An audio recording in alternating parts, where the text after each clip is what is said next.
saudaraku, pagi hari ini kita akan berbicara tentang ayat yang mengagumkan dari Mazmur 46 ayat 11. Mazmur ini berkata, "Diam dan ketahuilah bahwa aku adalah Allah. Aku akan ditinggikan di antara seluruh bangsa-bangsa." Sebenarnya Mazmur ini mengajarkan bangsa Israel, ini adalah suatu pujian, sebuah pujian yang dinyanyikan oleh Bani Korah yang mengatakan bahwa bangsa Israel itu seharusnya ingat apa yang Allah Israel telah lakukan bagi mereka, sehingga tidak ada alasan bagi mereka untuk takut akan apapun di saat bangsa-bangsa sedang sibuk berperang, menghancurkan sesamanya, tetapi Tuhan menjaga mereka.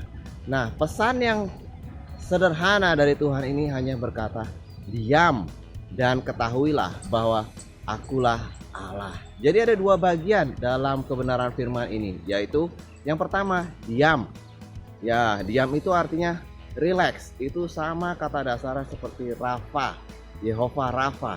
Jadi kalau kita tahu Yehova Rafa adalah Allah yang menyembuhkan, maka di sini katanya diam itu adalah beristirahat. Kita santai, kita relax karena kita percaya kepada janji Tuhan bahwa Tuhan akan menggenapi firman-Nya, bahwa Tuhan akan selalu menjaga kita di dalam segala keadaan. Maka kita bisa rafah, saudara-saudara. Dan kemudian yang bagian kedua adalah ketahuilah bahwa Dia adalah Allah. Jadi itu yang pertama, artinya bahwa Tuhan adalah Allah kita, bukan kita. Jadi Tuhan yang bertanggung jawab atas hidup kita. Kita perlu mengetahui Tuhan sama seperti kita mengetahui siapa orang tua kita. Dengan begitu, keyakinan kita benar-benar kuat di dalam Dia. Nah, perhatikan juga bahwa kalimat itu mengatakan bahwa diam dan ketahuilah. Itu tidak berkata diam atau ketahuilah. Jadi saudara-saudara harus melakukan kedua hal ini secara bersamaan.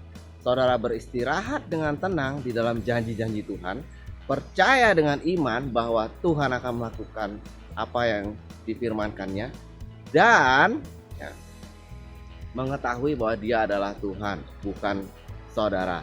Jadi saudaraku, apa yang terjadi? Misalnya kalau kita hanya diam, kita diam saja, kita istirahat dalam Tuhan, tapi kita tidak mengakui Tuhan sebagai juru selamat kita dalam berbagai keadaan, maka hal-hal yang mujizat ajaib tidak akan terjadi bagi kita.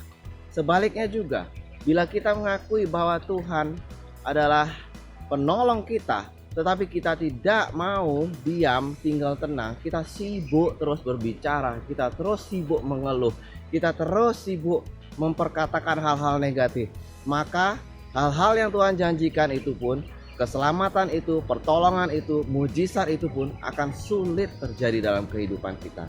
Jadi saudaraku, pesan pada pagi hari ini hanya sederhana. Percayalah kepada Tuhan, diam, beristirahat dalam janji-janjinya, dan akuilah bahwa Dia adalah Tuhan yang senantiasa menolong kita. Maka Dia akan ditinggikan di antara segala bangsa-bangsa, dan Anda akan ikut naik bersama-sama dengan Dia di dalam kemuliaan yang semakin besar.